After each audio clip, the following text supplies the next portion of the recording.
जय हिंद, जय भारत। मैं रेबल श्रद्धानंद। निर्मला जी, आज का जो विषय है वो आपके ऊपर है। आप हमारी वित्त मंत्री हैं, फाइनेंस मिनिस्टर हैं, और मैं आपका टीवी के एक प्राइवेट चैनल में दिए गए इंटरव्यू के ऊपर देख रहा था और उसके ऊपर अपनी कुछ प्रतिक्रिया रखना चाहता हूं। मुझे बहुत दुख हुआ आपके कमेंट सुन के मैम। मुझे नहीं पता आप ये आंकड़े कहाँ से लाती हैं। आपने उस इंटरव्यू में ये कहा मैम कि लोअर मिडिल क्लास जो होती है भारत में, उसकी न्यूनतम इनकम जो है यानी मिनिमम इनकम है वो 6 लाख से शुरू होती है और मैक्सिमम इनकम 18 लाख तक जाती है। मैम, मुझे बहुत दुख हो रहा है कि पता नहीं आपने इकोनॉमिक्स की पढ़ाई कैसे करी होगी। आप जानते हैं मैम लोअर मिडिल क्लास का मतलब क्या होता है, या लोअर का मतलब क्या है, इसका अर्थ आपको पता है मैम? लोअर, एक सिक्योरिटी गार्ड मैम 8 से 10 हजार रुपए कमाता है मैम, पूरे साल में 1,20,000 रुपए। उसे आप कौन से क्लास में रखना चाहेंगे मैम? एक नया क्लास क्रिएट कर देंगे क्या? 6 लाख रुपए मैम, जानते हैं 6 लाख रुपए क्या होता है मैम? 6 लाख में अगर लोअर मिडिल क्लास फैमिली को मिलने लगे ना मैम, वो उसमें से 4 लाख रुपए साल के सेव कर लेंगे। वो अपने बच्चों को आपके सो कॉल्ड इतने अच्छे गवर्नमेंट एडेड एजुकेशन स्कूल्स में पढ़ाएंगे, गवर्नमेंट एडेड हॉस्पिटल से उनकी चिकित्सा करवाएंगे, और आपके इतने अच्छे अच्छे आधुनिक फैसिलिटीज जो पिछले 7 ईयर से बीजेपी गवर्नमेंट प्रोवाइड कर रही है, वह हम इंडिया में, हम वर्ल्ड में बहुत अच्छे रैंकिंग में आ रहे हैं, जैसे कि बीजेपी का ग्राफ बताता है। वास्तविकता क्या है वो तो हम लोग जानते हैं मैम। मैंने भी वोट किया मैम, बीजेपी को वोट किया, लगातार 2 बार वोट किया। लेकिन मैं आप जैसे नेताओं की जब सुनता हूं ना मैम स्पीचेस, और आप लोगों के आंकड़े, आपके जो डेटा बैंक, आप ये डेटा बैंक कहां से लाती है मैम, ये सोच के मैं बहुत सरप्राइज रहता हूं मैम। आपने बोला 6 लाख न्यूनतम है, 18 लाख मैक्सिमम है मैम। 18 लाख समझते हैं आप मैम? 18 लाख क्या होता है मैम? 18 लाख तो मैम एक अच्छे खासे एमबीए का पैकेज नहीं है एनम में मैम, पर एनम का, वो भी टॉप इंस्टीट्यूट में पढ़ के। आपके सो कॉल्ड कॉलेजेस से जो बच्चे निकलते हैं, एमबीए, बीटेक, आप जानते हैं इनकी पैकेज कहां से स्टार्ट होती है मैम? तो इसका मतलब ये सब लोअर मिडिल क्लास में आते होंगे आपके हिसाब से। So called good MBA, so called good BTechs and MTechs, ये तो लोअर मिडिल क्लास से आते होंगे मैम। हायर वाले कौन होते होंगे ma'am? Highly rich people, highly rich industrialist. Upper middle class तो फिर आसमान में रहने और जमीन पर रहेंगे ही नहीं। अपने आंकड़े ठीक कीजिए मैम, देश एक मुश्किल दौर से गुजर रहा है। आप किस तरह की स्टेटमेंट दे रहे हैं? आपने उस दिन बोला मैं मुद्रा लोन में हमने इतने इतने लोगों को दिया, हमने उद्योग वालों को दिया, हमने बुनकरों को दिया। मैम आपने किसको क्या दिया? पेपरों में दिया है क्या मैम? आपको मैं चैलेंज करता हूं Nirmala Sitharaman ji, I am officially challenging you ma'am. 100 youth लेके मैं आपके पास आने को तैयार हूं, जो ग्रेजुएट्स हैं, पोस्ट ग्रेजुएट्स। आप मुझे ये बताएं कौन से ब्रांच से आप उनको ये लोन देंगे मैम? मैं आपके पास ले आता हूं मैम, और मैं नतमस्तक हो जाऊंगा, क्योंकि जब आप 100 को देंगे, अगला 1 लाख यूथ मेरे साथ तैयार होगा मैम। केवल टीवी में आके ऐसे इंटरव्यूज मत दीजिए मैम। आप लोग अपने घरों में बैठ के थाली पीट रही हैं और आके अपने ये वक्तव्य सुना रहे हैं। अरे आप लोगों को अंदर आइए मैम, लोगों के बीच आइए। आपको तो अभी तक लोअर मिडिल क्लास फैमिली के डेफिनेशन नहीं मालूम है। और मैम एक सवाल है मेरा आपसे और मोदी गवर्नेंस से, आप मुझे ये बताएं मैम कि राजनीति एक सेवा है या नौकरी है? मेरे स्पीचेस बेसिकली मैम कभी होते नहीं है, मैं लिख के कभी नहीं लाता मैम। जो मेरी खुद की फीलिंग्स है, मैंने अपने नाम में रेबल शब्द इसलिए, क्योंकि जो गलत है मैं तो बोलूंगा ma'am. I have the right to express my views. आप मुझे ये बताएं मैम, पॉलिटिक्स, राजनीति, इज इट, ये सेवा है मैम या नौकरी है?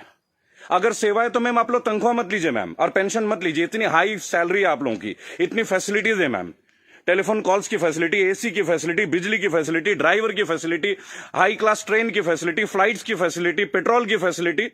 मत लीजिए मैम। आप आइए, लोअर मिडिल क्लास फैमिली की तरह लाइफ को स्पेंड कीजिए, अगर आप सेवा करना चाहती है मैम। और अगर ये नौकरी है मैम, पॉलिटिक्स, अगर राजनीति आप लोगों के लिए नौकरी है मैम, तो इसका कोई एजुकेशनल मापदंड होगा ना मैम, कोई एजुकेशन क्राइटेरिया तो होगा। मोदी जी, मैं आपसे क्वेश्चन पूछना चाहता हूं कि ऐसा कौन सा डिग्री ले लिया मैं निर्मला सीतारमण जी ने, जो आप एक पहले इनको आप डिफेंस मिनिस्टर बनाते हैं, चंद महीनों के बाद आप इन्हें मिनिस्ट्री ऑफ फाइनेंस दे देते हैं। अरे डिफेंस तो हमारी शक्ति परीक्षण की बात है। It is about our valour, it is about our strength, it is how much mentally fit we are, how much physically tough we are. How can you give a position, both the position to same person? Are they eligible for the same post ma'am?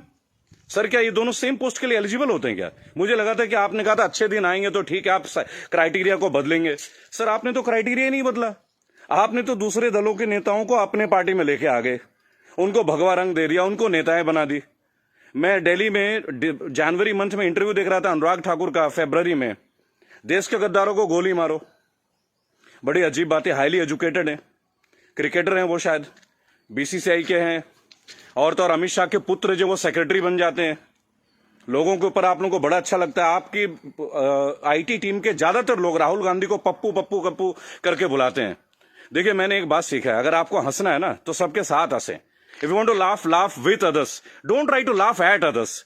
It doesn't show your good politics, it shows the political vendetta. अभी प्रियंका गांधी जी ने बसों का इंतजाम किया तो बहुत सारा हवा मच गया कि भाई ये गाड़ियों टेम्पो हैं, वो हैं, फलाना है, ढहका है। अरे सर, आप 2000 बसें लगा दीजिए ना। चलो उन्होंने ऑटो दे दिए, टेम्पो दे दिए, पर उनको कुछ फीलिंग तो रहा, वो दे तो रहे हैं। आप लगा दीजिए 2000 के बदले 4000 बसें। किसने रोक रखा है आपको? उन्होंने तो ये तक कह दिया कि भाई हमारे बसों में आप बीजेपी का झंडा भी लगवा लें। गलत कर दिया क्या सर? उसमें भी आप लोग शोर मचाना लग जा रहा है। ऐसा लगता है जैसे you are always ready to fight instead of getting it worked. अच्छा देखिए, मैंने नितिन गडकरी का भाषण सुना टीवी में, ये लास्ट वीक की बात है सर। उन्होंने कहा स्वदेशी अपनाओ। चलिए सर, अपना लेते हैं, पर मुझे बताएं, मेक इन इंडिया और मेड बाय इंडिया, इन दोनों का डिफरेंस आपके मिनिस्ट्री का कोई एक मिनिस्टर मुझे दे सकता है क्या? मेक इन इंडिया है क्या सर?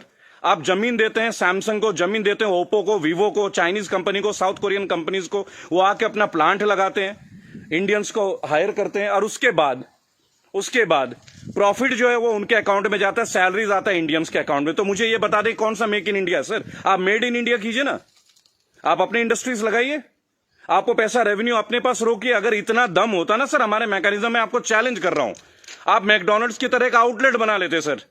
25 रुपए का बर्गर बेचने वाला भी लाखों करोड़ों रुपए डॉलर्स में कन्वर्ट करके इंडिया से लेके जा रहा है। आप छोड़िए मोबाइल फोन तो बहुत बड़ी बात है, 20-20, 50-50 हजार की बात है। आप बर्गर बनवा दीजिए सर, आप ब्रेड्स बनवा दीजिए, रेवेन्यू यहां जनरेट करवा दीजिए सर, मेड इन इंडिया कर दीजिए। What is make in India sir? आप कहते हो स्वदेशी अपना, फॉरेन की कंपनी को आप जमीन अलॉट कर रहे हो, राइट? और आप कहते हो चाइना का बहिष्कार कर दो। आप मुझे बता दें बीजेपी के कौन से नेता के पास इंडिया वालों का फोन है सर? और बीजेपी छोड़िए, किसी भी पार्टी, मैं यहां किसी और पार्टी का माउथ पीस नहीं हूं सर, क्योंकि मुझे देखा गया है, मैं देखता हूं ये चीज। अगर मैं आपके पॉलिटिकल किसी फेलियर के बारे में बात करूं तो लोग तुरंत बोलेंगे भाई ये तो कांग्रेस का आदमी है। It's very cheap sir, it sounds very cheap. ठीक है सर, आपसे पहले हमने कांग्रेस को भी वोट दिया, क्या गलत किया सर? गलत क्या किया भाई? जो मेजोरिटी में आएगा उसको तो वोट देंगे ना। मुझे ऐसा लगता है कि आप ऑपोजिशन को भी नहीं टिकने देते हैं। भाई एक सोशल सिस्टम है, गवर्नेंस के एक सिस्टम है सर। आप अच्छा गवर्नेंस करेंगे पर एक मजबूत ऑपोजिशन, आप तो ऑपोजिशन को ही परचेज कर ले रहे हैं आप लोग। ज्योतिरादित्य सिंधिया को आपने परचेज कर लिया सर, बुरा लगेगा सर सुनने में। ऐसी क्या घुट्टी दे दी सर? एक झटके में एमपी की गवर्नमेंट जो है वो कोलैप्स कर जाती है, वो भी उस दौर में जब कोविड-19 का दौर रहता है। तब आप लोगों को कोविड-19 का अवेयरनेस नहीं होती, तब आपको नहीं लगता कि लोगों के बीच आपको जाना चाहिए। अहमदाबाद में लाखों लोगों की भीड़ आपने कर दिया, नमस्ते ट्रंप कर दिया सर। क्या ये पॉलिटिकल फेलियर नहीं है? आज आप बता रहे अचानक से आपने 25 तारीख को लॉकडाउन कर दिया और 1 महीना तक आप नमस्ते ट्रंप की तैयारियां करवाते रहे sir. What is this sir? झूठी शान का हमें क्या करना है सर? आज सबसे पहले आप अपने नेताओं को बोलें कि वो कुछ भी बोले ना टीवी में, हेल्प तो आप करना नहीं। मेरी बात सुने सर, सब आत्मनिर्भर है। मजदूर कौन सा मर्सिडीज में घूम रहा है सर? उनके पैर में फफोले गिर रहे हैं। मैंने देखा निर्मला जी ने एक स्टेटमेंट दी, एक लेडीज बेचारी सूटकेस में, उसका बच्चा सूटकेस में बैठा हुआ घसीट के ले जा रही है, तो वो जवाब देती है कि राहुल गांधी को वहां नहीं बैठना चाहिए, राहुल गांधी को वहां जाना चाहिए। अरे राहुल गांधी को जो करना चाहिए वो छोड़िए, आपको क्या करना चाहिए? गवर्नेंस आपकी है, सेंट्रल में आप हैं, पिछले 7 साल से आप लोग हैं सर। हमेशा क्या स्टेट को फेल करते रहोगे क्या, या हमेशा ऑपोजिशन को गालियां देते रहेंगे आप लोग? सर मोदी जी चाय वाला पीएम बन सकता है, सुना था, देख भी लिया सर, बराबर। बाकी चाय वालों का क्या सर? बाकी लोगों का क्या सर? प्रवासी मजदूर छोड़िए, प्रवासी क्या होता है सर? सब भारतीय मजदूरी तो है। हर पूरा देश तो वैसे भी मजदूरी कर रहा है सर, पूरा देश मजदूरी कर रहा है। आप जितना ग्रोथ दिखा दो सर, ग्रोथ क्या है वो तो लोगों के जेब में आके देखो ना, लोगों के घर में आके देखो, बैंक अकाउंट में आके देखो कि पैसे हैं किन के पास और किन के पास नहीं है।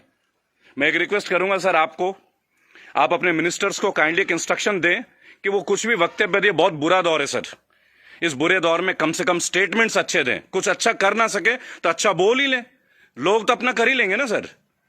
सड़क में बच्चा मर जा रहा है, माँ बाप उसे कैरी कर रहे हैं, इससे ज्यादा दुखद स्थिति क्या हो सकती है सर? ये कोई पॉलिटिकल बात थोड़ी है।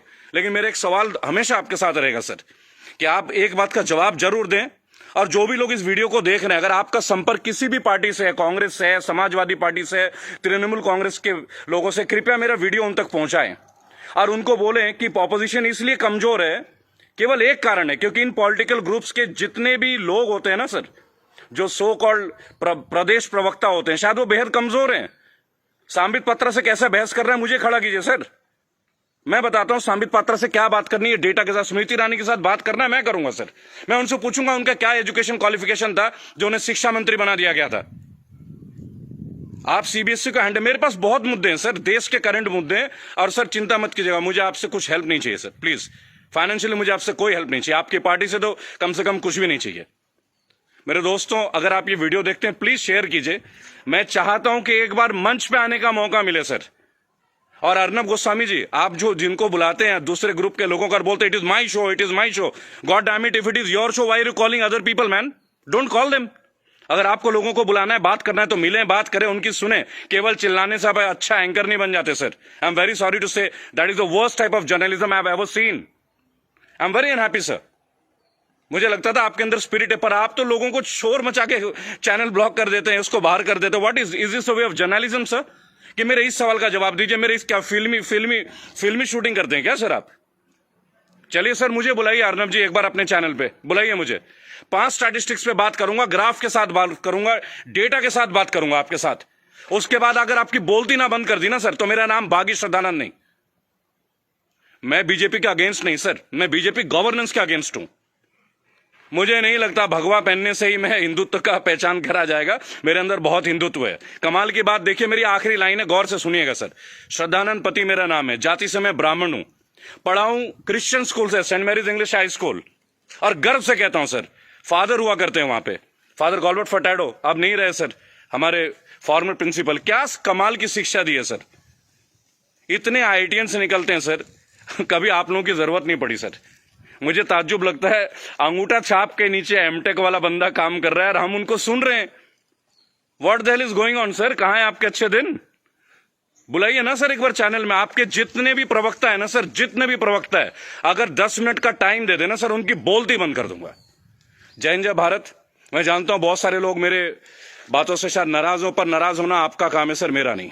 सही मुद्दे पे तो मैं बात करूंगा, जो नाजायज बात लगती है उसका तो मैं करूंगा सर। रेबल हूं तो रेबल की तरह पेश आऊंगा। जय हिंद, जय भारत।